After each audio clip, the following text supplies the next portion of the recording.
los estudiantes del curso, por supuesto, les pedimos que tengan la mayor de las atenciones. La charla va a quedar grabada, pero va a ser contenido de la asignatura, como les decía, recursos y servicios de información en ciencia y tecnología.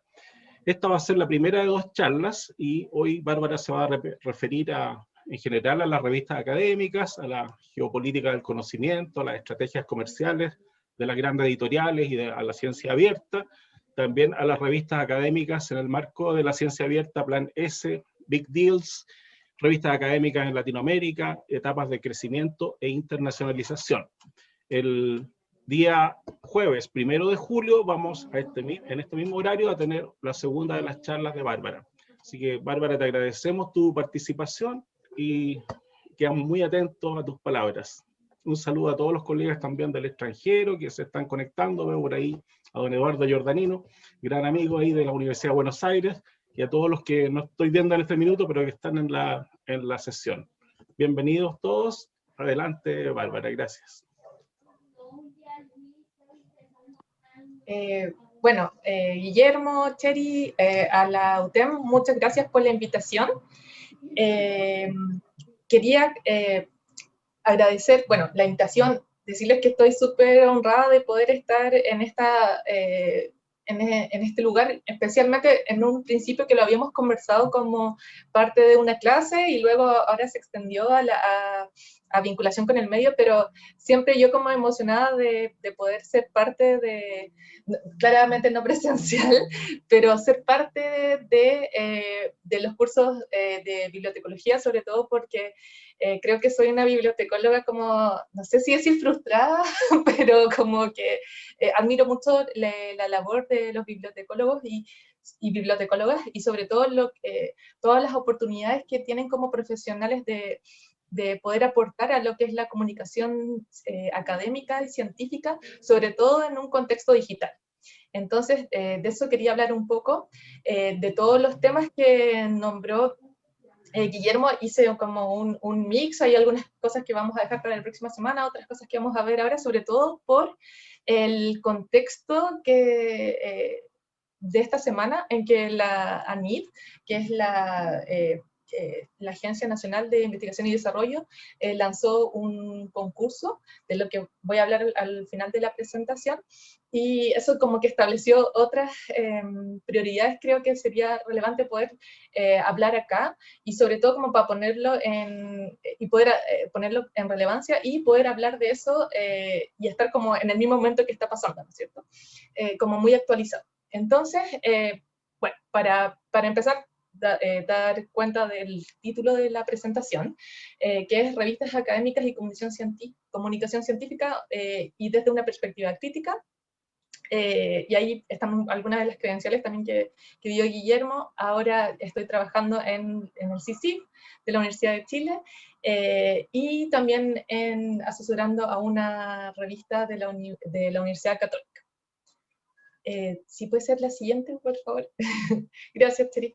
La agenda que les voy a presentar hoy, primero es establecer un posicionamiento de mi persona, porque creo que es relevante poder decirles quién soy, no por una cosa como egocéntrica específicamente, como de tirar credenciales o algo así, sino que para que conozcan cuál ha sido mi trayectoria y desde dónde vengo yo a hablarles, ¿no? Creo que es importante que ustedes puedan ver cuáles quizás son como mis propios prejuicios o cuál ha sido la historia de mi trayectoria académica y personal que me ha llevado a tener las posiciones y las opiniones que les voy a presentar a continuación. Y la perspectiva, ¿no? Y vamos a hablar sobre revistas académicas, la era digital y el factor de impacto, la ciencia abierta, la vamos a interrogar y vamos a posicionar el contexto en Chile. La siguiente, por favor. Primero, ya les había saludado, pero los saludo de nuevo. Y les quería contar un poco en este posicionamiento acerca de mi trayectoria profesional. Yo llevo 10 años trabajando en revistas académicas o en general con la edición académica, en algunos momentos en puestos que tenían que ver más con la creación de políticas a nivel universitario, otras veces cerca de la corrección de estilo, cerca de la producción académica en sí, pero en muchas áreas. Y esta trayectoria profesional, ¿por qué le pongo creada, entre comillas? Es porque muchos de los puestos o cargos, roles que yo cumplí en equipos de trabajo, no existían antes de que yo llegara. Y esto yo creo que para mí es valioso de compartir, sobre todo con un curso, ¿no? Porque estos roles a mí me han llevado a, o sea, son súper desafiantes porque es como, bueno, mira, creemos que tú puedes hacer esto, acá está. Y siempre ha sido como una conversación con mis jefes de como qué es lo que hacemos. Entonces hay mucho de inventiva, de creatividad, de desafíos y también de investigar mucho. Entonces no es ser un profesional donde tu jefe te dice qué hacer, sino que es como ser bastante propositivo y proactivo. Y eso es súper importante, yo creo que en la formación de la bibliotecología, porque es un mundo, estamos como en una era de cambio, donde ya está pasando, por lo menos la comunicación académica, del papel y las prácticas del papel hacia lo digital. Entonces, hay mandatos, hay políticas, hay concursos que van a las universidades, si es que ustedes van a trabajar ahí, las van a desafiar. Y ustedes van a ser las personas a las cuales van a acudir, como ciencia abierta, ¿qué es eso? Bibliotecólogas. Entonces, compartir esta experiencia de mi trayectoria con ustedes, de cómo ha sido media creada, como les decía, es importante porque creo que puede ser algo que también les vaya a pasar a ustedes. Eso por una parte, y como les contaba, amplia experiencia, o sea, cuando yo, creo que fue hace como un mes que me di cuenta, como 10 años, así como así pasa el tiempo. Entonces, muy rápido. Entonces, he trabajado como asistente de investigación en equipos editoriales, en revistas de distintas disciplinas, también haciendo asesorías, ahora como en la difusión de contenidos académicos, también en la corrección de estilo. Entonces, nómbrenlo casi, no tan así, pero he hecho bastantes cosas y eso enriquece también la conexión y la relación que puedo tener ahora con los equipos editoriales, porque entiendo lo que es, por ejemplo, que un evaluador mande un informe que sea, o sea, como que destructivo a veces con los artículos y tener que cambiarlo, por ejemplo. Entonces, muchas de estas cosas se pueden entender y se pueden empatizar. Y eso es lo bueno de tener una trayectoria que vaya como por varias partes. También estudié un máster en Publishing en UCL, en el Reino Unido, gracias a una beca del gobierno. Y ahí o sea, habían prácticas de discriminación por parte de las figuras de poder hacia las personas que no eran nativas del inglés. Entonces, y también como un silenciamiento de un curso que era bastante diverso. Venía gente de China, de Sudáfrica, también, bueno, yo era la única latinoamericana con otra chica, y de otros países de la Unión Europea, pero siempre lo que era relevante era solo lo que se hacía en el Reino Unido y sobre todo en Londres. Entonces, esa experiencia a mí me marcó y me llevó como a cuestionarme de por qué el conocimiento y las formas de este lugar eran las únicas legítimas. Entonces ahí empecé a entrar a los temas de la geopolítica del conocimiento y les cuento esta experiencia como para que sepan como de dónde vengo y por qué este ha sido el camino que me ha interesado. Y actualmente estoy trabajando en difusión académica, en la creación de políticas de revistas académicas y también en investigación con respecto a edición. Tiri, ¿me podríamos pasar a la siguiente? Bueno, y con respecto a la agenda que les contaba y con respecto también al posicionamiento, en esta presentación les voy a compartir ideas de diferentes personas, que es más bien una sistematización, y todas las fuentes de estas ideas las pueden encontrar en la presentación que yo voy a compartir con ustedes a través de mi Twitter y también a través de los profesores, en que están recopilados en una bibliografía todos los recursos. Tomé podcast, tomé entrevistas, tomé documentos oficiales, blogs, entonces la idea es como plantearles que en esta discusión hay muchas personas que están involucradas y muchas formas de poder comunicar lo que las personas piensan. Entonces hay distintos recursos para poder generar esta discusión. Y bueno, sobre las revistas académicas, les quería contar un poco, como puse 2 puntos, que uno es la era digital y el otro es el factor de impacto. Yo creo que actualmente las revistas académicas están en una tensión y yo reconozco estos 2 aspectos como los que los ponen en tensión. Por una parte, el factor de impacto, principalmente lo que puedo decir de él es que lo que ha hecho es, o sea, al entender a la revista académica como un artefacto, ¿no es cierto? En este artefacto que es un subsector como formal de la comunicación académica. ¿Qué significa eso? Es que la comunicación académica puede ser... se puede dar de muchas formas, ¿no es cierto? Se pueden dar en congresos, se puede dar incluso de una forma muy informal, cuando uno podía ir a los congresos en el café, si se va como a un bar o a una comida después, ahí se producen como ciertos, ¿cómo se llama?, encuentros entre personas que pueden mejorar o relaciones o crear relaciones, ¿no? Pero en una revista académica, ¿no es cierto?, como todos sabemos, yo creo, se publican documentos que pueden estar en la forma de artículos de investigación, de artículos de revisión, de ensayos, ¿no es cierto?, depende de las disciplinas, donde los creadores del conocimiento, investigadores e investigadores, los publican y estos han sido evaluados por pares, que es lo principal, podríamos decir. Estas revistas pueden ser publicadas por las universidades, sociedades científicas o editoriales comerciales, y en Latinoamérica son principalmente publicadas por universidades. Las funciones que tienen las revistas académicas son principales, son el registro, la certificación y la validación, la diseminación y la preservación. Chiri, ¿puedes ir a la siguiente, por favor? Gracias. Entonces, estas son las diferentes funciones que tienen las revistas, como les decía, y, pero en esta tensión que les explicaba que existían entre el factor de impacto y la era digital, también me parece relevante compartir una cita del editor de la revista Chilena de Literatura, que es una revista con la cual trabajamos en la Universidad de Chile, en que plantea él que cuál es esta misión o propósito que tienen las revistas académicas. Y a mí me gustó mucho esta cita porque creo que él rescata este rol más allá de lo que tenga que ver con el factor de impacto de las revistas, ¿no? Que es contribuir a la formación de una comunidad científica, creativa, productiva y al mismo tiempo crítica, ¿no es cierto? Que es publicar e intercambiar los resultados de investigación y hacerlos accesibles, obviamente cuando están en acceso abierto, ¿ya?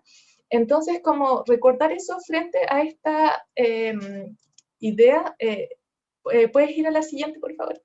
A esta idea de las revistas académicas y el prestigio. Porque el hecho de que tengan factor de impacto, las revistas, hacen que pensan primero a los investigadores e investigadoras y también a los equipos editoriales, porque se reducen, de cierta manera, a espacios que entregan prestigio a los investigadores y a las investigadoras. Entonces, en vez de ser lo que era inicialmente, o quizás en su core, ¿no es cierto?, que es una forma de difundir conocimiento, ahora es como una forma de juntar puntos, porque son puntos, ¿no?, por lo menos en la forma de evaluación aquí en Chile, y es lo que está pasando en la mayoría del mundo, ¿no?, para que los investigadores tengan fondos de investigación, para que los investigadores e investigadoras puedan ascender en su carrera académica, no sé, ponerse como profesores. Cada universidad tiene una jerarquía distinta, forma distinta de expresar, pero como profesores como de planta, ¿no es cierto?, profesores como asociados o todo eso, como una seguridad laboral o una base laboral. Y entonces tienen esta función de la evaluación. Y las revistas dejan de ser, como en la práctica dejan de ser estos lugares de difusión del conocimiento que tienen una cierta línea editorial. Eso como ya no es lo principal, sino que lo principal, estar o no indexados, ya sea para el investigador o investigadora que publica ahí y para los equipos editoriales. Entonces, hay una presión en los equipos editoriales por lograr estas indexaciones. Y pertenecer a estas bases de datos, que son, entre comillas, internacionales, ¿no es cierto?, es importante, y lo que hacen es establecer estos ciertos criterios, y estos criterios muchas veces lo que hacen es estandarizar a las revistas. Entonces, tienes que cumplir el criterio 1, 2 y 3, las revistas cumplen esos criterios, pero muchas veces pueden perder la forma de crecer orgánica que tengan, ¿no? Para poder ajustarse a estos criterios.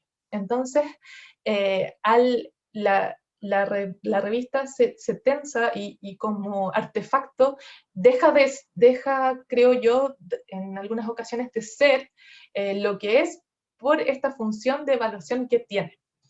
Es porque revista con alto factor de impacto es una revista buena. Y el sistema de publicación en general lo que está diciendo es eso, lo está midiendo de esa manera.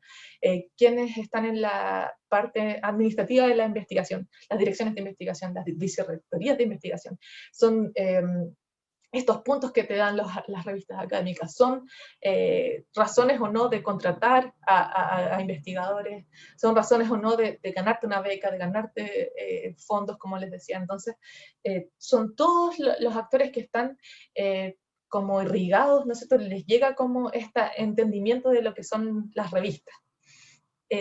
Eso por un lado. Chiri, ¿puedes pasar a la siguiente, por favor? Gracias. Y ese por el lado de lo que es el factor de impacto. Y por otra parte es la revolución digital de lo que es la producción del conocimiento. Actualmente, no sé si en su experiencia como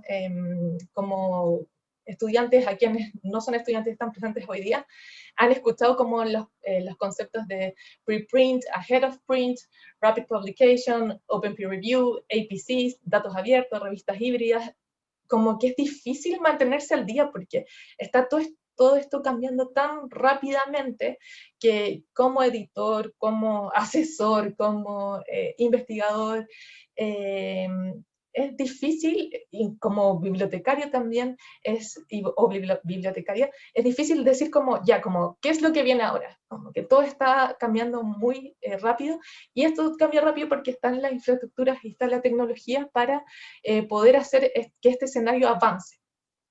Entonces, nos encontramos en este momento de transición, porque estamos pasando, como les contaba, como de las revistas académicas y de las prácticas de las revistas académicas que están asociadas como a prácticas que estaban muy arraigadas en lo que es el papel, y estamos pasando al mundo digital. Chiri, ¿puedes pasar a la siguiente, por favor? Y acá les aprovecho de compartir una súper buena entrevista, que dejo el link al final, que es del profesor Jean-Claude Guédon. No sé, domino el francés, hice algo, intenté hacer algo, donde lo entrevistan del UN Chronicle. La entrevista está en inglés, pero si le ponen el CC en YouTube, hace unos subtítulos que son a veces no tan precisos, pero creo que ayudan bastante a poder entenderlo. Entonces, aquí yo quise, bueno, primero remitirlos a la entrevista y luego compartir lo que él define como este momento. Esta entrevista fue en 2019, y él plantea que estamos en una etapa particular en el desarrollo de la esfera digital. Y la esfera digital en la producción del conocimiento, en la comunicación del conocimiento, está llegando con lo que son la cultura digital, con la economía digital y todas las dimensiones sociales que tiene esta esfera digital. Entonces, lo que nos plantea es que se está terminando esta era editorial en el papel. ¿Y qué significa esto? Que en esta era del papel, quien publicaba tenía como dominio de del registro, de la certificación, la diseminación y la preservación y de todas estas funciones que tienen el academic publishing, ¿no es cierto? Y estas funciones de la edición académica ahora en el mundo digital pueden ser ejercidas por distintos actores y pueden estar en cualquier lugar, ¿no?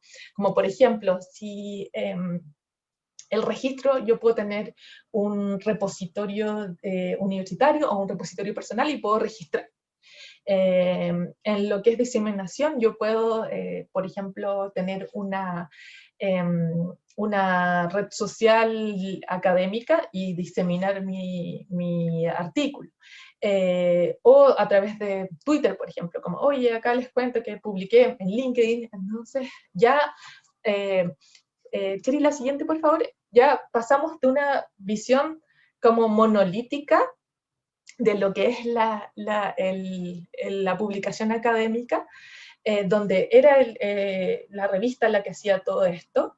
Por ejemplo, que tenían, en cosas tan simples como que se imprimía y ellos lo tenían almacenado, hasta que ahora hay un link y todos lo pueden ver, ¿no? Que ahora yo puedo, por ejemplo, en un servicio de preprint se puede evaluar, otros pueden evaluar. Entonces ya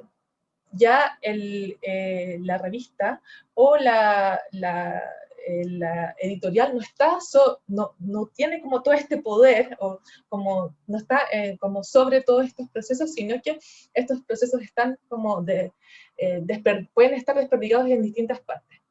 Entonces, la siguiente, por favor.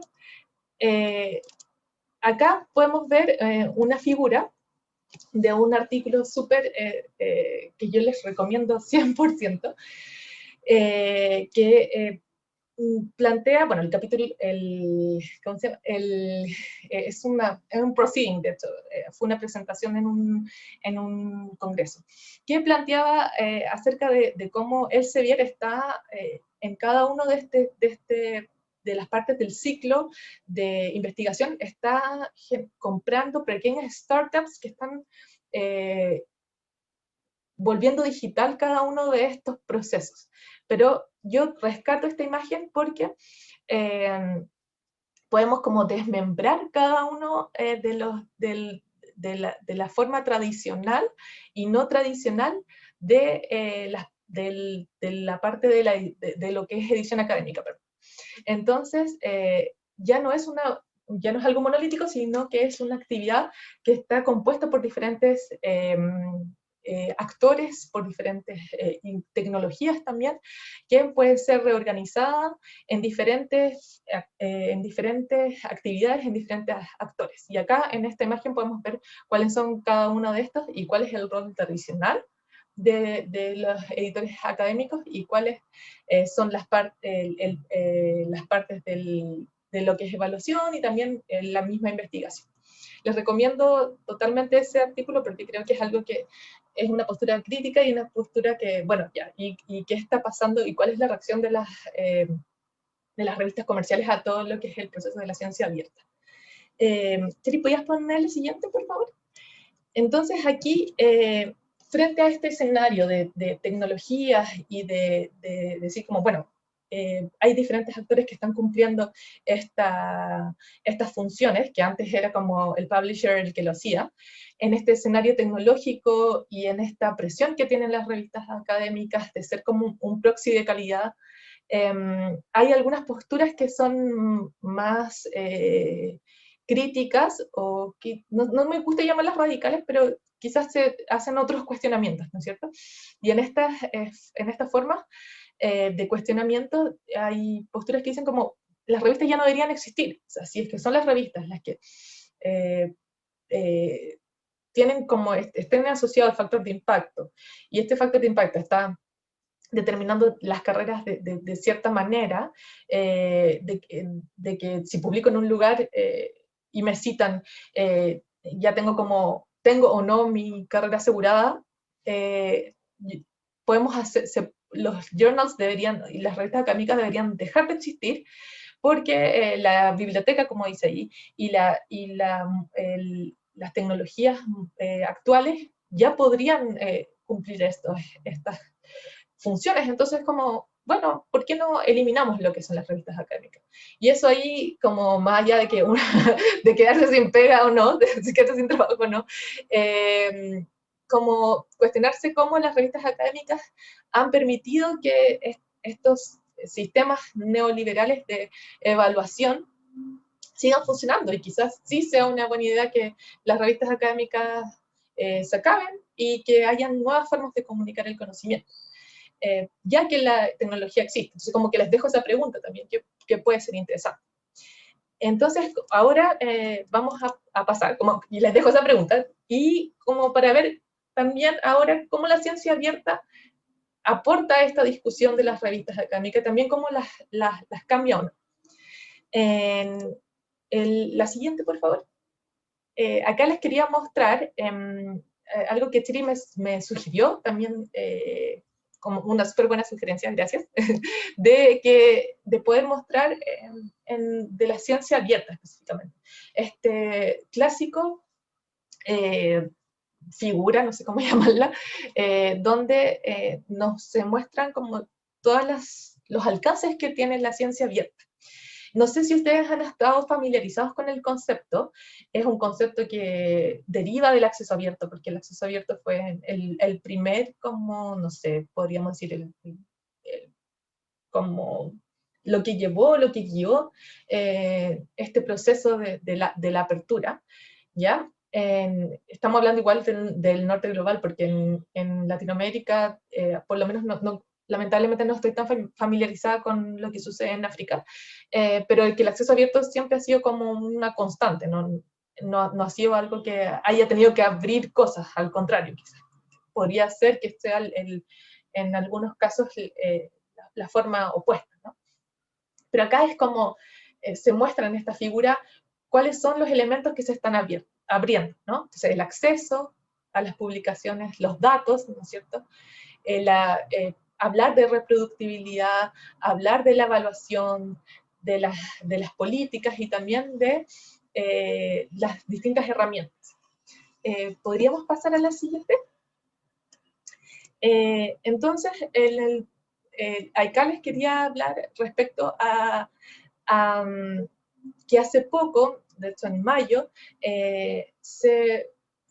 o sea, esto fue como una conversación muy eterna, ¿no es cierto? Claramente porque son muchos expertos que estaban ahí, como construyendo esto. Es el proyecto de recomendación de la UNESCO sobre la ciencia abierta. También que se los voy a dejar en la bibliografía, es un documento de unas 20 páginas o algo así, que nos habla de la ciencia abierta y que lo plantea como un nuevo paradigma para la investigación. Y la investigación, la publicación, todo lo que podemos entender como empresa científica. Entonces la idea es abrir contenidos, herramientas, como vimos en la figura, y también procesos científicos para poder lograr una reproductibilidad, para poder lograr transparencia, intercambio y colaboración. ¿Esto por qué? Porque ahora son importantes estos elementos, porque tenemos que pensar que también los valores asociados a la ciencia y lo que le pedimos a la ciencia como sociedad va cambiando. Entonces, por ejemplo, la exigencia de la transparencia quizás no era una preocupación hace 30 años, pero ahora sí. Todas las prácticas éticas también, la accountability, ¿no es cierto? Que significa como decir, poder como, no es una fiscalización, pero poder decir como, oye, ya, pero ¿qué están haciendo, por ejemplo, con el dinero que yo les doy con mis impuestos? Como, muéstrenme qué es esto, ¿por qué esto no llega a mí? La forma en que consumimos la información, por ejemplo, si es que nosotros o alguno de nuestros familiares tiene alguna enfermedad, queremos saber cómo poder acceder a la literatura y entender qué es lo que podemos hacer o no podemos hacer. Eso hace, no sé, 40 años no era posible. De hecho, yo cuando iba en el colegio no había internet y tenía que ir a la biblioteca a ver una enciclopedia. O en tanto enfermedades solamente el doctor, por ejemplo, era mi fuerte información. Ahora tengo información que incluso puede ser mentira en internet, ¿no es cierto? Entonces, este nuevo paradigma nace de estos nuevos valores asociados con la ciencia. Y acá les comparto una definición en la cual destaco que es un constructo inclusivo y que combina diversos movimientos y prácticas, porque esto nace mucho como de las bases también, ¿cierto? Como les contaba, del acceso abierto, de una advocacy, de gente que es como, oye, por favor, las cosas hay que abrirlas, no puede ser que salga tan caro poder acceder a la literatura, ¿no? Y que esto se da en beneficio de la ciencia y la sociedad.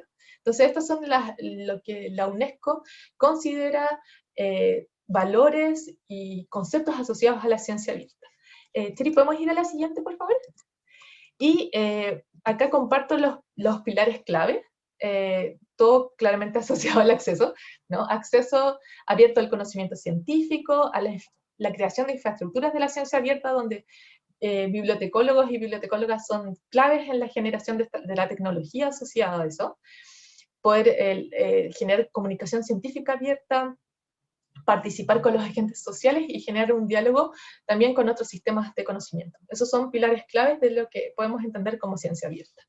La siguiente, por favor. Y de manera más simple, en la entrevista de Guédon, él planteaba que lo podemos ver desde dos perspectivas. Por una parte, los investigadores y las investigadoras, donde como que están estos actores y estos actores dicen como, bueno, queremos nosotros abrir el flujo de trabajo y hacerlo transparente y visible para los colegas. Entonces, los que entienden, no sé, de biotecnología, es como, oye, colega, quiero ver cómo tú haces tus publicaciones. Entonces, ¿qué es lo que abro? Abro datos, abro softwares, abro notas de laboratorio, abro protocolos de investigación, las publicaciones y también los procesos de publicación. Entonces, eso por un lado. La siguiente, por favor. Y por otro lado, están los otros actores, que es la sociedad. Entonces, ahí Jean-Paul utiliza una imagen que es un río, ¿no? La ciencia se va a irrigar a la sociedad, y de la misma manera la sociedad va a encontrar una manera de contribuir con los especialistas, que esto es lo que se llama ciencia ciudadana, que también es parte de la ciencia abierta. Y acá yo les dejo dos proyectos que han sido exitosos respecto a la ciencia abierta. Hay proyectos que también tienen que ver con el reconocimiento de galaxias, ¿no es cierto?, donde personas a través de Internet se pueden conectar y empezar a reconocer galaxias, a reconocer aquí proteínas, y el Zooniverse es una recopilación de distintos proyectos de ciencia ciudadana, donde las personas, ahí había unos para decodificar también como manuscritos antiguos, entonces ahí hay una participación.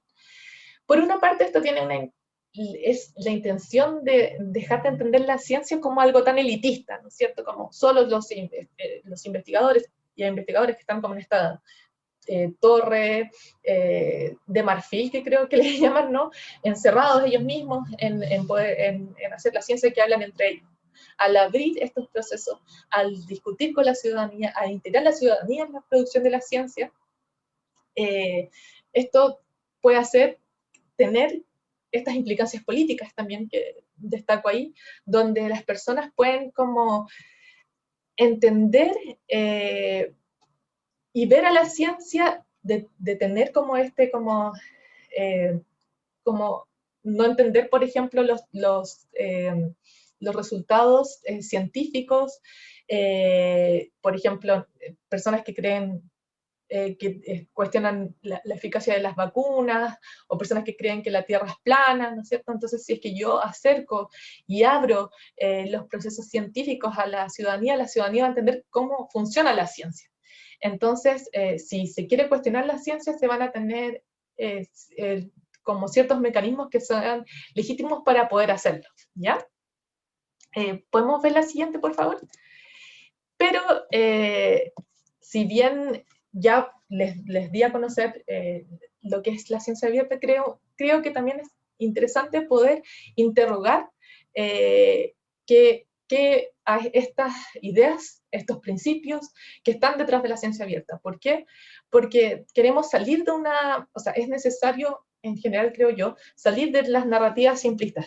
Y yo, personalmente, quizás, no sé, es algo que yo hago, que si todos creen que es bueno, puede ser que sea un poco sospechoso. No sé si es como una pequeña paranoia o qué, pero digo como ya, ok, no sé, en su tiempo, como el acceso abierto, como que, ¿por qué nadie lo critica? Como que nadie, de una manera, no sé, un poquito más constructiva, ¿no es cierto?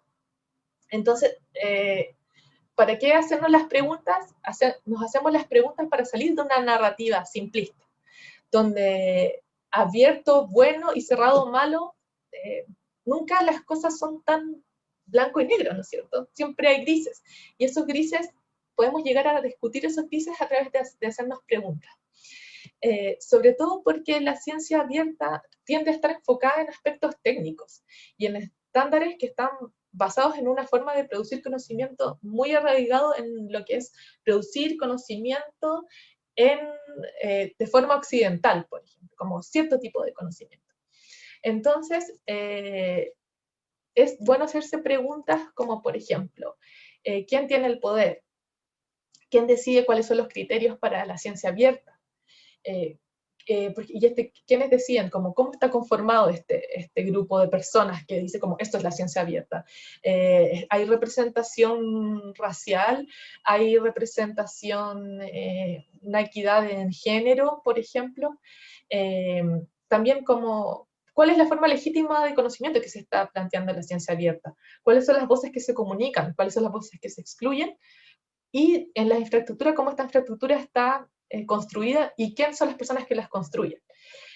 Y que nos hace como ir a esta como pregunta también que yo destaco ahí como más relevante, como si es la ciencia abierta realmente algo disruptivo, como está quebrando con una forma de producir, entender la ciencia de una manera, de entenderla de otra manera o no. Entonces esas son preguntas interesantes, son preguntas que se hace Leslie Chan y su equipo, que yo les estoy reproduciendo a ustedes. Entonces, tenemos que entender que este paradigma científico basado en cómo hacer la ciencia en Occidente ha enfatizado mucho en lo que es la competencia y ha planteado visiones más bien restrictivas y poco inclusivas. Entonces hay una dimensión estructural que se basa en unas dinámicas de poder que descansan en un pasado colonial, donde hay formas legítimas de conocimiento que se producen por ciertas personas y en ciertos espacios. Entonces, quienes dominaban es el conocimiento legítimo y las periferias tienen un conocimiento que se relegó y no se escuchó. Entonces, esto hace que se favorezcan y se privilegien ciertas preguntas y ciertas voces, y que se dejen de lado otras que no se constituyen y no se consideran como legítimas.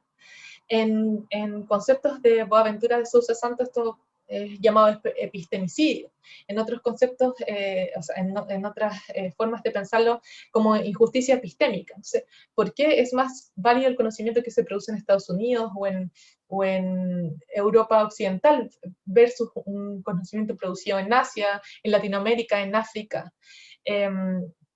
Entonces, estas son preguntas que también que son interesantes de poder hacerse en el marco de la aplicación y el entendimiento de estas formas de hacer ciencia. ¿Podemos pasar al siguiente? Gracias. Y podemos decir que lo relevante acá, y me remito también a lo que ha producido la Open and Collaborative Science and Development Network, ¿no es cierto? La OCSD, es que hay más de una forma de producir conocimiento, hay variedades de contextos, y que la ciencia abierta está hecha por personas y está hecha en lugares. ¿Qué significa eso? Que hacer ciencia en la UTEM, hacer ciencia en la Universidad de Chile, hacer ciencia en la Católica, son formas distintas, ¿no?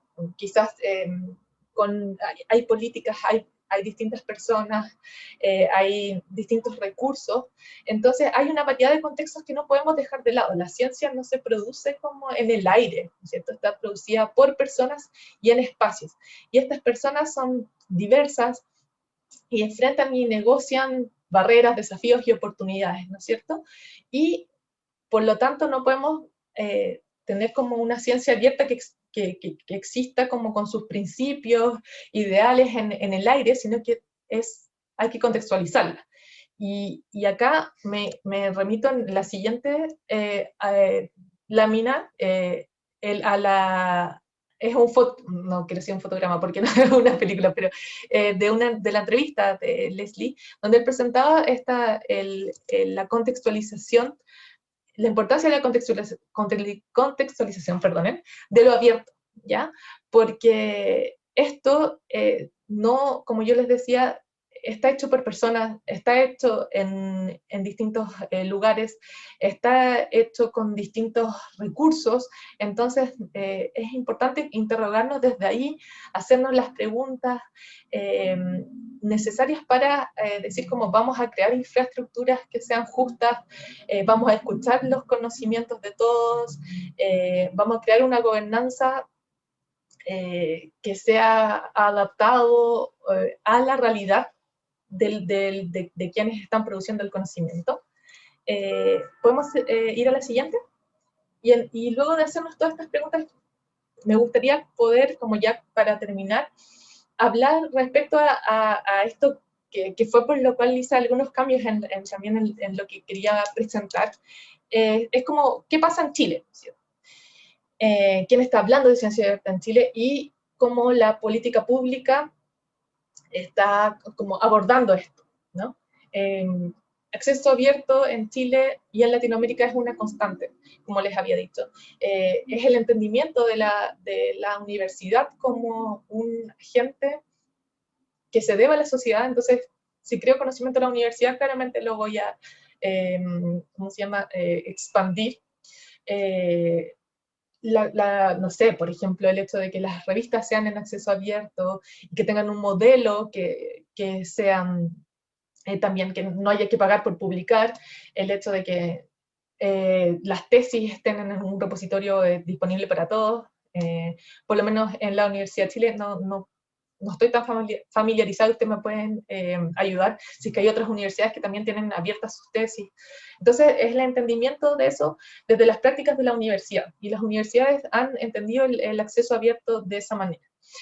Pero hay una institucionalidad que recién, bueno, no sé si recién, pero hace pocos años ha sido reorganizada aquí en Chile, a través de la creación de la NID. Y la NID, si podemos pasar a la siguiente, hizo una propuesta de política de acceso abierto a la información el año pasado. No sé si ustedes, quienes son alumnos, tuvieron la oportunidad de revisarla y poder opinar, porque era abierta, ¿no es cierto? Bueno, debería hacerlo claramente, porque es una política de acceso abierta, pero uno podía contestarla, ver cada uno de sus objetivos y de sus partes, y poder opinar acerca de la propuesta. Entonces, en este contexto que yo les contaba de la ciencia abierta, también en Chile se empezó a decir como ya, lo que queremos es poder normar esto y decir, voy a asegurar la disponibilidad del conocimiento científico financiado por el Estado. Y en Chile, yo no tengo a mano, no sé si se ha hecho como un porcentaje de cuánto es la cantidad o sea, como la relación entre en cuánto aporta el Estado y cuánto aportan privados o fundaciones en la investigación, pero vastamente la mayoría de la investigación producida en Chile la financia el Estado. O sea, el Estado, no, lo que propone esta política, cuando se ponga como a correr, es que los datos tienen que ser abiertos y las publicaciones tienen que estar en acceso abierto. Y eso puede significar publicar en revistas que no tengas que pagar por publicar, o revistas que sí tengas que pagar por publicar, pero sí que tienen que estar abiertos. Y eso es un objetivo. Chiri, ¿podemos ir a la siguiente? Genial. Y bueno, y acá les comparto los objetivos específicos que tiene la política de la NID. ¿Por qué les recomiendo revisarla? Porque quizás cuando ustedes ya estén en el mundo laboral, a los alumnos y alumnas específicamente, esto va a ser algo que las universidades, si es que van a trabajar con las universidades, les van a exigir como parte de su desempeño, ¿cierto? La creación de infraestructura como repositorios para poder, que tienen que tener, ¿no es cierto?, aplicar los principios FAIR y CARE, ¿no es cierto? Y la idea es que al asegurar este acceso al conocimiento, ustedes como bibliotecarios van a tener que asegurarse que estén las infraestructuras para que esto pueda ser posible por las universidades. Me imagino que van a tener que aprender también, o sugiero que aprendan también acerca de datos de investigación, cómo se gestionan los datos, qué significa interoperabilidad, ¿no es cierto? Entonces, estas políticas van a ser las que van a dar la agenda a las bibliotecas de las universidades. Entonces, por eso es importante poder consultarlas. Y al decir, tenemos que abrir también influye a los investigadores porque va a determinar los lugares donde van a poder publicar o no. Y también, si es que estas publicaciones no están en abierto, las universidades no van a poder recibir fondos. Y eso es súper grave porque si no, no hay investigación en la universidad. ¿Podemos pasar a la siguiente?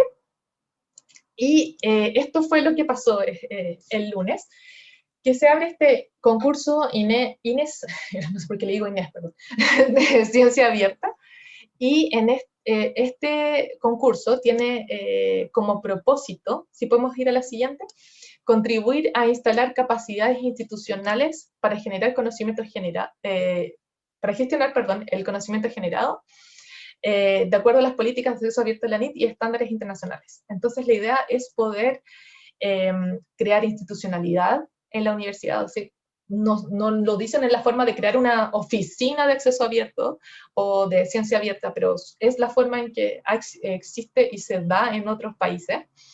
Crear planes estratégicos institucionales, marcos reglamentarios y plan de desarrollo, o sea, una gobernanza relacionada con la ciencia abierta, crear infraestructuras digitales, específicamente repositorios, que también es parte de la política de acceso abierto a la NIT, y también participar activamente en la discusión sobre la ciencia abierta a nivel regional, por las zonas que están creadas por la NIT, a nivel nacional y a nivel internacional.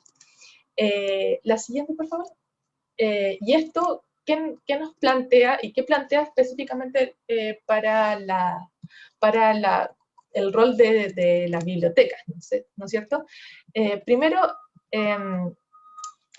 si los van a llamar a ustedes a crear una infraestructura, yo les sugiero, y creo que es la oportunidad de hacerlo quizás, no quiero decir bien, pero por lo menos hacerlo de una manera contextualizada, ¿no es cierto? Porque la infraestructura, no recuerdo, porque escuché podcast, leí y todo eso, pero uno de estas fuentes que, lo siento, pero sé que no es mi idea, es idea de otra persona, pero no recuerdo quién específicamente, plantea que la infraestructura solamente se nota cuando se quiebra. Entonces, generalmente las infraestructuras son invisibles. Y las infraestructuras también crean un espacio donde hay ciertas acciones que son posibles y ciertas acciones que no son posibles. Y en este espacio, la idea es poder crear algo que sea, que esté relacionado directamente o que, ¿cómo decir? Que sea, represente a la comunidad en la que estoy inserto y que no sea parte como de esta entusiasmo tecnológico o este abstracto de lo que se supone que tiene que ser la ciencia abierta. Entonces, en este contexto podemos crear infraestructuras justas, infraestructuras donde todas puedan participar, infraestructuras donde no sé, personas que no tienen dificultades con sus sentidos, pueden escuchar los artículos académicos, por ejemplo, o navegar de una manera amigable, etc. Pero cuestionémonos eso, porque todo lo que tiene que ver con poder y política también están en las infraestructuras, también están en la gobernanza, están en los reglamentos, están en muchas partes. Entonces, es relevante que nosotros tomemos esta apertura, estas posibilidades que nos entrega la política pública y los organismos públicos para poder situarnos desde un lugar crítico y no simplemente como ejecutores de órdenes de alguien más, ¿no es cierto?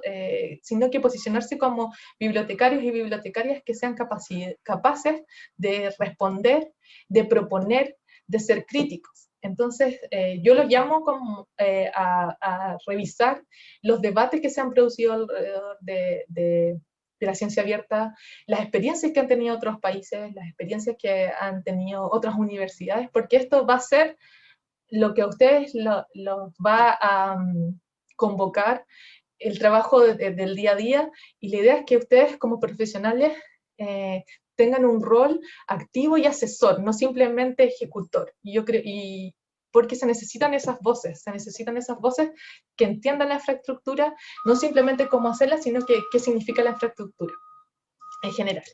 Y bueno, y acá termino. Les doy las gracias de nuevo por escucharme. Entiendo que puede haber una parte de preguntas aquí al final. Ahí comparto la bibliografía, y bueno, también estoy abierta a responder preguntas en Twitter. Ahí en la anterior salía mi usuario. Así que eso, les agradezco mucho la oportunidad de poder estar acá con ustedes. Espero no haber hablado tan rápido, pero cualquier cosa que necesiten que repita o que pregunta, estoy aquí. Y eso, gracias. Ojalá contagiarme todo su espíritu bibliotecario. Eso. Gracias, Bárbara. Bueno, es un problema de los chilenos no hablar tan rápido, así siempre nos pasa, y con los expositores, el público extranjero sobre todo se nota mucho, nos dicen, pero no hablen tan rápido. Nosotros ya estamos acostumbrados a eso. Cheri, ¿tú sigues con la siguiente parte? Yo tengo unas preguntas por ahí también para Bárbara, y tenemos fácilmente media hora, ¿no? Para ir teniendo comentarios y avance en este tema. Sí, básicamente, bueno, agradecer a Bárbara por su disposición, por su exposición, que sin duda es un tema absolutamente relevante hoy en día, ¿cierto? El tema de la difusión de la ciencia y las formas de la difusión, sin duda de mucha utilidad para nuestros estudiantes de la asignatura, y también para el resto de quienes presenciaron tu exposición. Yo también tengo algunas preguntas, pero le vamos a dar la palabra a los asistentes en primera instancia. Así que los invitamos a hacer sus preguntas si es que las hubiera.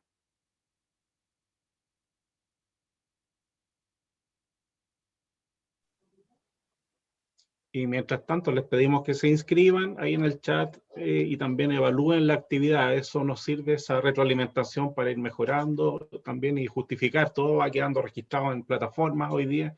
Necesitamos el input de ustedes también para lo que sigue. Muy interesante, dice Gabriel Pinto. Muchísimas gracias, Bárbara, estudiante, ahí en el chat.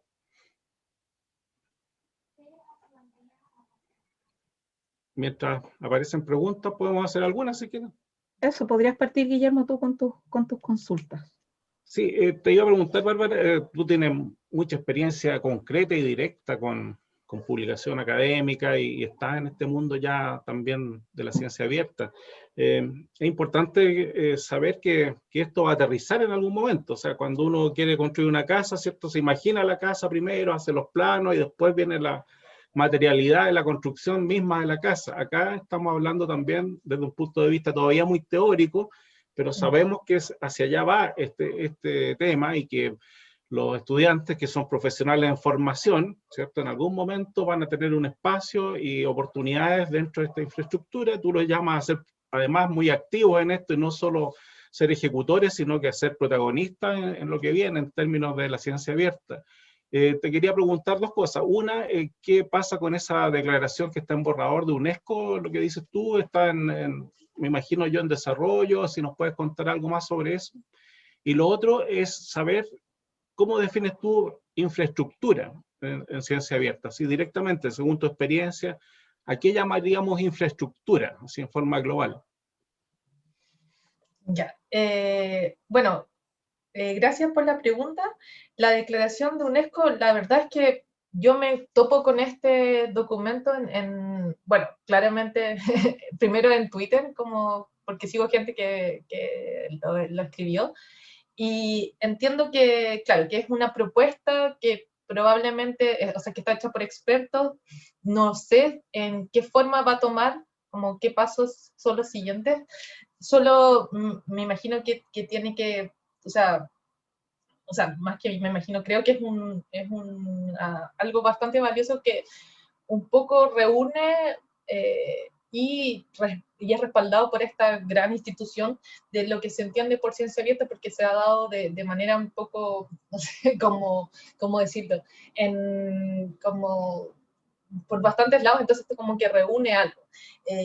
¿En qué va a ir luego? En realidad no lo sé, sería como que mentirte y decir como, bueno, si estos van a ser los siguientes pasos, los puedo buscar, contarlos en la siguiente, ¿cómo se llama? En la siguiente reunión, pero no sé en qué va, pero sí llamar como a leerlo porque es una sistematización relevante y finalmente las personas que formaron parte de ese documento son personas renombradas en sus áreas que aportan mucho. Entonces, claramente, como tú dices, Guillermo, es bastante teórico, pero ayuda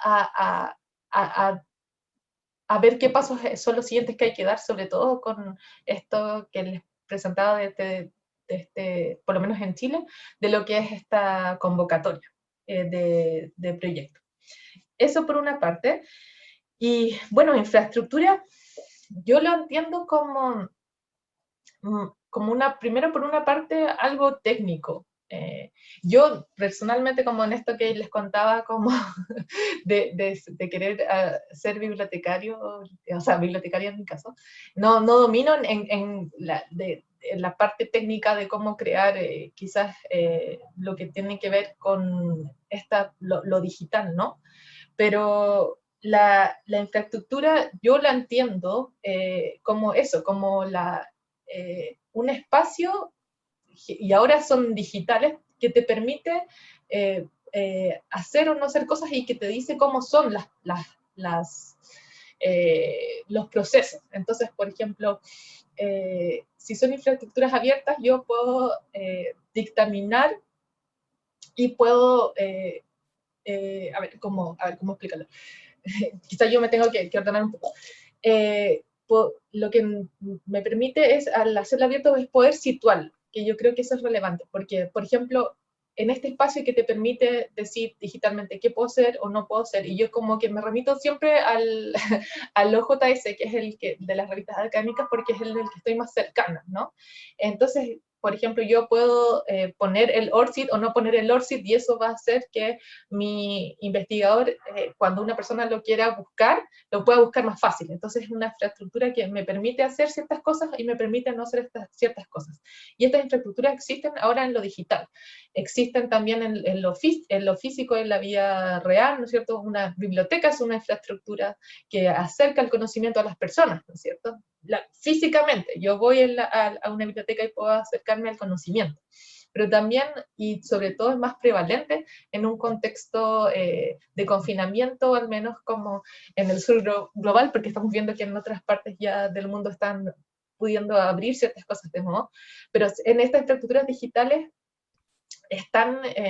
se crean ciertos servicios para satisfacer ciertas necesidades, y estas ciertas necesidades pueden estar limitadas o no limitadas. Entonces, es importante, como les planteaba ahí, primero yo creo que muy relevante hacerlo abierto, porque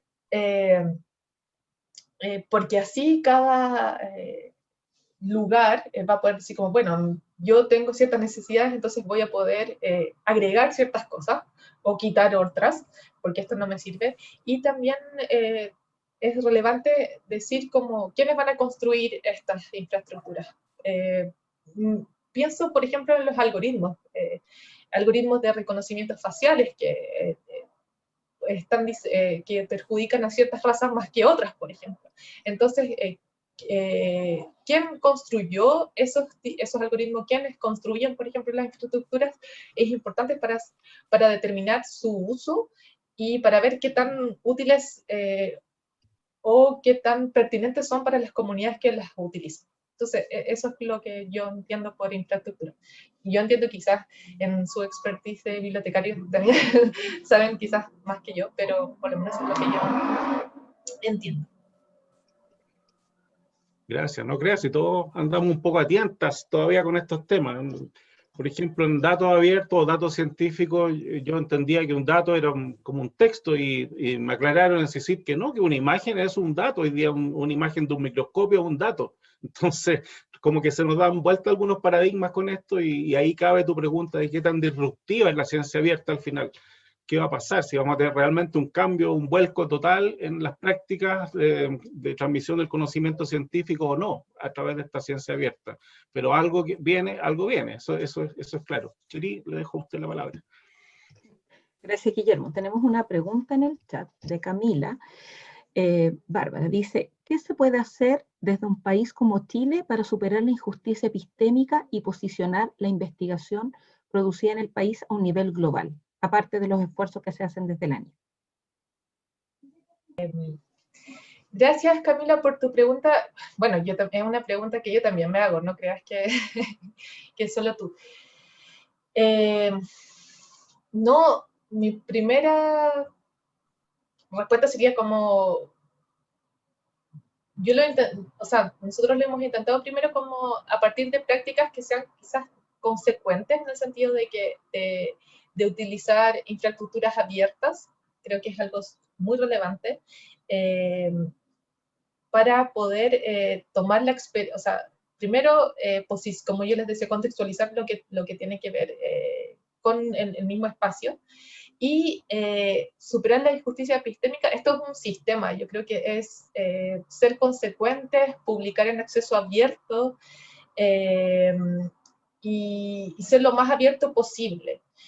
Yo también participaría en redes sociales, creo que, por ejemplo, hay plataformas que de alguna manera pueden hacerse como, no se hacen cargo jamás, pero no son tan, no existe esta como estructura de poder tan rígida como, por lo menos para mí, Twitter hacía una forma de que le puedes hablar a la persona y si quiere te habla, y yo he hecho mucha red por ahí sin tener tener que estar conociendo a la persona personal como en la vida real, sino que se puede hablar como de una manera mucho más horizontal. Porque claro, esta red no está, no es que no se aplique el poder también ahí, ¿no es cierto? Sino que están todos los espacios, pero hay algo más horizontal. Y uno genera su propia red, entonces si no sé, tienes como, no es que te llevas bien, pero como que te relacionas con personas que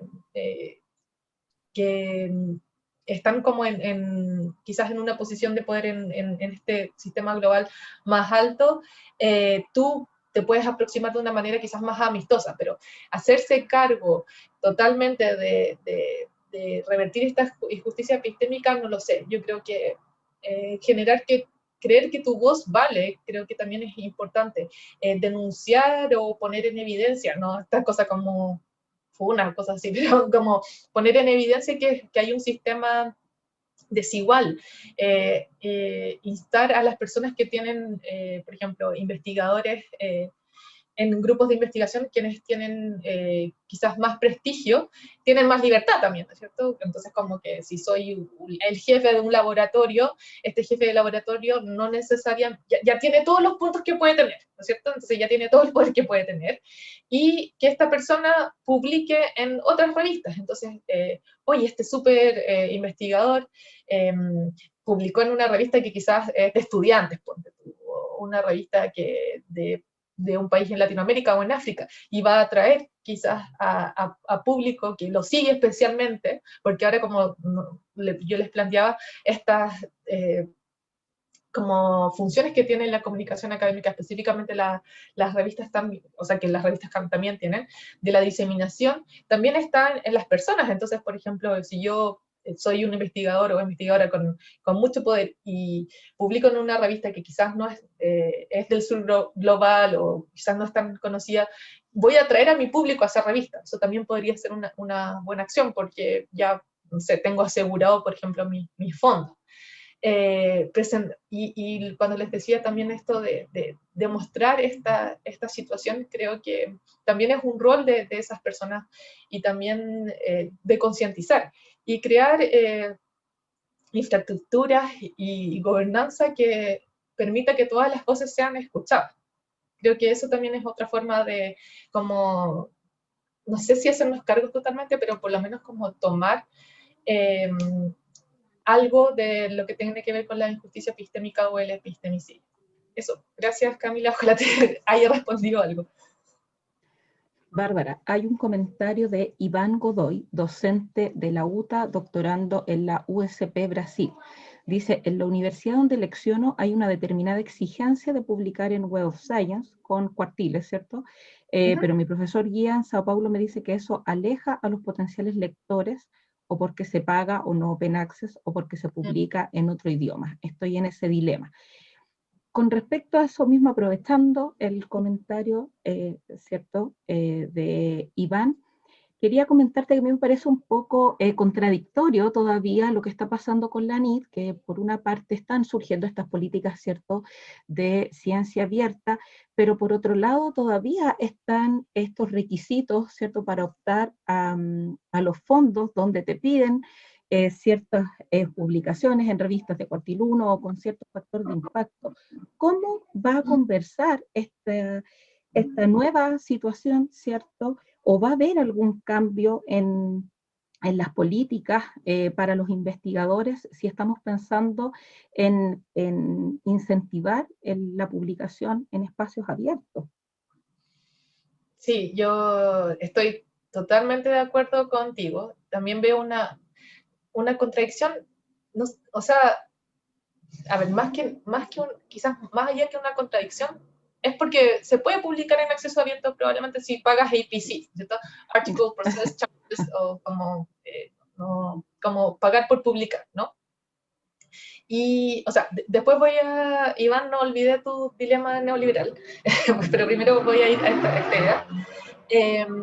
Y claro, como que no se contradicen en la forma en que yo puedo hacerlo abierto si pago IPCs, pero voy a pagar 5 millones de pesos, justamente 3 millones de pesos en publicar en la revista que me va a dar más puntos para poder acceder al próximo, ¿cómo se llama?, fondo de la NIT.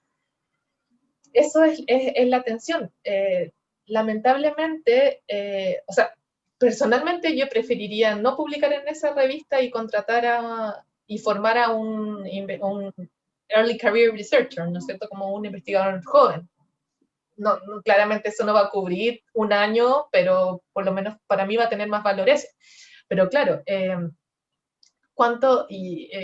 Erwin Krauskopf, si no lo pronuncio mal, hizo una nota y está haciendo, creo, una investigación respecto a cuánto las universidades gastan en APC, ¿no es cierto? Y eso va a ser un tema relevante porque el acceso abierto, además de ser, o empezó como un movimiento de reivindicación de cómo queremos acceder, pero también las editoriales comerciales no querían perder las ganancias y lo transformaron en un modelo de negocio. ¿Ya? Alguien tenía que pagar. Alguien tiene que pagar, claramente. Entonces, la NIT no se hace cargo en el sentido de que como hay un tope, por ejemplo, de cuánto se puede pagar, porque todavía es un negocio, ¿no es cierto? Se pueden publicar, y como es prestigio, el prestigio lo miden con plata finalmente. Entonces, lo que a mí me hace como, es la tensión, es como ya, quiero ser parte del sistema global y como Chile produce buena ciencia, pero ¿a qué costo? ¿No es cierto? Yo creo que ahí quizás habría que tener como una postura quizás un poquito más clara con respecto a como hasta dónde llegamos con en el juego de la editorial comercial. ¿Ya? Siendo que y estamos viendo que hay otras formas también de comunicar el conocimiento, pero también ellos, al decir que tienen que tener cierta cantidad de embargo, ¿no? Me imagino que están haciendo algún tipo de restricción, no lo sé. Para mí, lo que queda como un poco votado en la política es con las revistas académicas nacionales. Y también cómo las universidades se van a hacer cargo de la política de acceso abierto. Es como, acá, y creo que el INES está como haciéndose quizás un poquito un cargo de eso, porque puede ser como ya, el mandato es como que todo sea abierto, pero muchos investigadores creen como que todas las revistas de acceso abierto son malas, por ejemplo, entonces como que hay, y quién está haciendo como como una educación, no sé cómo llamarlo, como alrededor de eso, como diciendo como, oye, esto es acceso abierto finalmente. Entonces, en esa, yo creo que, como ya para como redondear y responder, creo que habría que ser un poco más específico, creo que hay que poner límites en los APC, no sé, no, de verdad creo que es insensato algunas cifras, y finalmente creo que, lo que se podría hacer es potenciar también las revistas académicas en Chile, y que a través del INES es decir como, bueno, entonces quizás que las revistas, por ejemplo, yo personalmente no conozco ninguna política de investigación en alguna universidad que premie a los autores perdón, a los investigadores de la propia universidad por por publicar en acceso abierto. Ninguna. No sé si se toca, si se habla, si es que se aborda. En las direcciones de investigaciones se habla de patentes, se habla de licenciamiento, se habla ¿cómo se llama?, de innovación, que como que de repente esa palabra a mí como que me da como mono, como que innovación y como la tecnología, que el emprendimiento, y es como, ¿y dónde está el acceso abierto ahí? Entonces como que para mí está como un poco coja la política, aunque la reconozco total y absolutamente como un avance. No creo que sea un retroceso, pero sí me gustaría ver como un poco más de definición, una postura, ojalá crítica respecto a estos APCs, y también que se la jueguen por las revistas académicas nacionales, porque hay comunidades que tienen algo que decir de acá. Y bueno, y el dilema neoliberal, perdón, Iván, pucha, lo siento mucho, yo creo que es un dilema que es totalmente del sur global. Es como si participemos en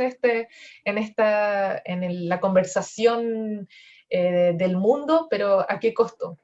Y el costo muchas veces es como el no acceso, el que tú mismo como investigador tengas que pagar para entrar a tu propia investigación, que lo encuentro ya más allá de ridículo, pero pasa.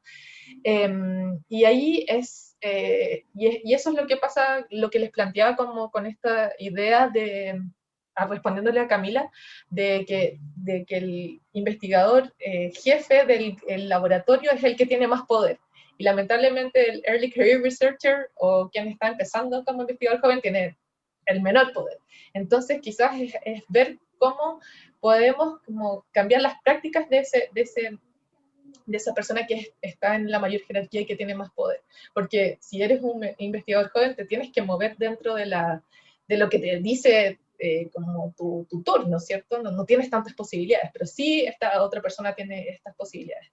Y quizás ahí ser lo más abierto posible, siempre pensar en una revista, leer las políticas y decir como ya, el momento del embargo, depositar en el repositorio, siempre depositar en el repositorio, tú mismo hacer como una difusión de tu investigación, poner en preprints, entonces como ver estas distintas posibilidades de poder sacar tu investigación de esta revista y empezar a buscar opciones también, ¿no? Unas revistas que de repente vienen como con una línea, quizás que están como en una indexación ascendente y poder apostar ahí también, ver distintas estrategias que no necesariamente sean esas, pero entiendo que la evaluación es algo que tiene como a todos atados de manos en ese sentido,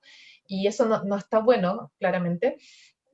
Y también, no sé, de repente como advocacy, así como ser tú la persona que habla todo el día como del acceso abierto, de las revistas, estar atento a la conversación que está pasando en el momento, porque hay muchas cosas que están cambiando. Eso.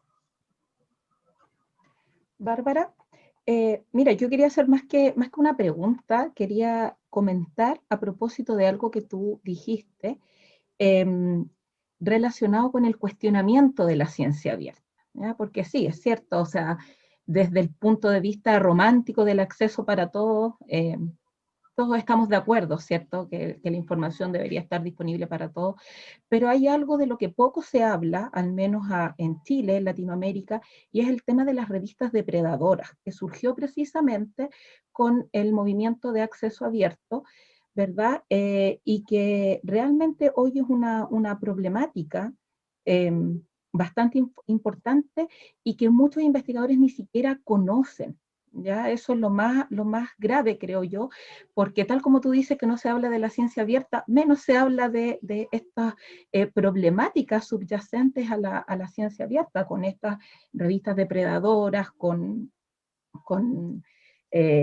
las revistas secuestradas también, que hay varias de ellas, ¿verdad? Que estas revistas depredadoras les copian los sitios y tú terminas publicando finalmente en la revista depredadora creyendo que estás publicando en una revista de prestigio. Entonces, a mí me preocupa justamente, tal como tú decías, que hay temas que no se hablan. Dentro de eso también están las problemáticas subyacentes a la ciencia abierta, que suena muy bonito, pero detrás siempre está ahí el negocio intentando hacer uso y abuso de estos movimientos. Claro, con las revistas depredadoras ahí yo estuve, o sea, conversando con un amigo de repente que también, si lo pensamos, como que hay una manera de hacer revistas que está como estandarizada, ¿no es cierto? Como así es lo que hay que, no se hace. Entiendo que claramente hay ocasiones en que estas revistas son una estafa, ¿no es cierto? Como te dicen que te van a publicar y no cumplen los procesos normales y todo eso. Pero también creo que las revistas depredadoras son o sea, no necesariamente depredadoras son todas las que te mandan un correo diciéndote como nosotros somos una revista. Yo creo que hay que tener quizás un poquito más ver como cuáles son los criterios de lo que vamos a llamar depredador, creo yo. Eso es bastante relevante para mí, o sea, como comunicarlo. Creo que muchas veces, o sea, y sobre todo como con esta lista que hace Jeffrey Beall, que el mismo que después, o sea, que antes había dicho que como que Cielo era una favela no sé, como que, como que sospecho un poco de repente como de eso. Y creo que lo importante para entender las revistas depredadoras es entender también las comunidades académicas en donde se producen. Porque puede ser que, no sé, pues, o sea, si no son, claro, si es como un mail que a ti te parece un poco extraño con un español un raro o un inglés raro y que esta revista está producida en China, bueno, puede ser que no manejen totalmente el español y por eso, o el inglés y por eso suene así. No necesariamente tiene que ser depredadora. Si conocemos bien cómo funciona la comunicación académica, cuáles son los procesos que llevan a la revista a hacer una buena revista, yo creo que nosotros también podemos evaluar cuáles son las depredadoras, ¿no?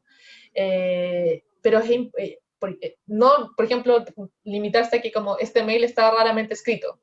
Muchas veces puede ser así, pero otras veces no. Y también como eso por una parte, y por otra parte, claro, o sea, siempre van creo yo, como haber vicios que acompañan a las prácticas, ¿no es cierto? Y eso y así como bibliotecarios y bibliotecarias y como investigadores e investigadoras tenemos que entender cómo es el proceso de investigación y de publicación y de comunicación para que nosotros podamos decir, bueno, así es como es, y esto está en la norma, no está en la norma, porque ahí nosotros vamos a evaluar, creo yo. y no remitirse a una lista, creo yo, o alguna aplicación, algún ranking o algo así. Porque quizás, no sé, para alguien en Alemania una revista chilena puede ser depredadora también, porque no encuentra que el sitio es bonito, o porque, no sé si me entiendes, como que creo que hay que matizar también un poco esa, lo que se considera como depredador. Sí, sí, absolutamente, pero de todas maneras de estar claros que existen estas Sí, definitivamente. revistas que aprovechan, digamos, esta desesperación de los investigadores por publicar, ¿cierto? Y por lo tanto ahí el llamado también es a conocer, ¿cierto? Cómo funcionan estas revistas y manejar estos conceptos, y eso creo yo que es lo relevante. Claro, claro, definitivamente. No sé si hay más preguntas, creo que... No, el otro era un comentario de Guillermo. Don Había un Guillermo, le cedo la comentario palabra. de César Biernay, ahí aprovechamos de saludar al colega y también al profesor Héctor Gómez, está conectado. Un saludo para usted, profesor. Y César decía que los investigadores, hay una política de investigación en la Escuela de Investigaciones de la PDI, valga la redundancia, y a los investigadores que publican les ofrecen algún estímulo que no tiene que ver con remuneración. Ahí hay que tener cuidado porque hace poco hubo una polémica, la ANIT, ¿cierto?, ofreció distinguir proyectos y no se les financiaba. Entonces tuvieron que retirar esa propuesta porque muchos investigadores dijeron de qué se trata esto, si es una burla que nos digan que ganamos pero no tenemos ningún fondo asociado a eso. Así que supongo que va a haber un buen estímulo para los investigadores de la PDI. Santi dice, hechos, ¿cómo se vislumbra en el sistema universitario chileno el desarrollo del Open Access, siendo que las universidades están en un contexto de competencia entre ellas y teniendo realidades diferentes, por ejemplo, estatales versus privadas, regionales, etcétera? Gran pregunta. ¿Cómo se puede cooperar, así, colaborar y además desarrollar acceso abierto si hay este modelo de competencia entre universidades instalados? Bárbara. Sí.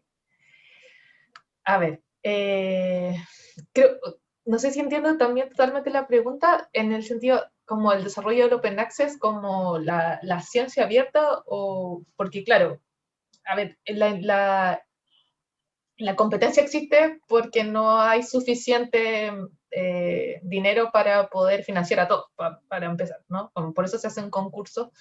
Y la competencia existe también porque hay estamos, como yo les decía, como instalados en un sistema de rankings finalmente. Entonces, como está en este ranking, va mejor, va peor. Y yo creo que en el desarrollo del acceso abierto, al menos a nivel de revistas académicas, ya existe en las universidades. Y la colaboración creo que se puede dar en el sentido de quizás hacer como coediciones entre las universidades, por lo menos yo me estoy viendo en las revistas académicas específicamente respondiendo esa pregunta, para lo que tiene que ver con esta convocatoria del INES, realmente yo creo que se podrían, no estoy segura cómo va a funcionar en tanto es un concurso en el que va a haber gente que se lo adjudique y gente que no se lo adjudique. Creo que en ese sentido se podrían hacer quizás infraestructuras compartidas, como ir también un poco en contra de esta idea de la competencia que se instala por los pocos recursos que existen. Y yo llamaría como quizás a eso, como crear infraestructuras quizás, no sé, entre universidades, sobre todo la colaboración que destaca Guillermo en un principio entre universidades estatales, y hacer alguna economía de escala, puede ser también, y lo que plantean en la pregunta con respecto a las diferentes realidades, yo no soy quien está dictando lo que es la política pública, pero claramente si yo tuviera que tomar ese tipo de decisiones y veo que hay esta como desigualdad entre las distintas universidades que son distintas realidades, claramente le daría más atención al que no tiene las capacidades y, por ejemplo, tratar de poner un piso donde, no sé, todos los repositorios tuvieran cierta calidad, por ejemplo, o interoperabilidad. Quizás en las universidades regionales poder hacer, no sé, por macrozona, por ejemplo, un repositorio. Estoy inventando, pero también poder fomentar lo que es colaboración. Creo que es relevante, pero claramente eso se pone en tensión con respecto a cuando son concursos los que existen, ¿no es cierto? Entonces, es una buena pregunta, pero donde yo puedo dar una opinión más de lo que poder decir qué es lo que va a pasar. Eso. En este momento, en la realidad, pareciera que hay más incentivos para la colaboración internacional que nacional entre universidades. O sea, a un investigador le conviene publicar con un investigador, no sé, canadiense o norteamericano, porque al final se va para arriba, su artículo es más citado, más visto, tiene mejor recepción. En cambio, si publica con otro investigador de una universidad regional, a lo mejor va a costar mucho que ese artículo se haga visible. ¿Es así eso o no? Yo creo que sí, que claramente o sea, por lo menos es lo que se aconseja en general, es poder realizar esta primero colaboración internacional y no simplemente como por una estrategia de visibilidad, que sí tiene repercusiones a nivel de visibilidad, sino que también dos realidades distintas pueden conjugarse y enriquecer más, ¿no es cierto? Pero también depende de la disciplina, creo, porque en el caso de que hablemos de cosas, algún estudio de caso en Chile, quizás no me va a ser de tanta utilidad hablar con una persona de México o de Suecia, por ejemplo, pero sí yo quizás más allá de que siempre favorecer lo internacional, que es como también me produce esa misma suspicacia, de como que es demasiado bueno, entonces sin ninguna crítica, como ya eso es como raro. Creo que yo lo evaluaría respecto a redes, o sea, por ejemplo, si yo accedo a una red de, no sé, de mis colegas que trabajan en este tema y mi colega de la otra región tiene otra red de subtema, genial que yo pueda acceder a su red y él pueda acceder a la mía, como que desde ahí quizás lo vería, pero es como más que lo que o sea, que la visibilidad es una buena consecuencia, también lo que enriquezca la investigación en sí. Creo que ahí eso es lo que debería darse el foco. Sí, idealmente. Chiri, sí. Tú cierras, te hemos sacado el jugo, Bárbara, estamos en la hora de término de la clase. Muchas gracias. Y lo que les estaba diciendo en el chat a los asistentes, que pueden enviar preguntas al correo de la profesora Chiri Flores, ahí se los dejé, porque como va a haber la oportunidad de una segunda charla de Bárbara, las podemos considerar al inicio. Chiri, yo me despido, gracias. Sí, bueno, agradecemos la participación, ¿cierto?, de los asistentes, agradecemos a Bárbara por esta exposición y vamos a estar esperando entonces la segunda charla del 1 de... Perfecto.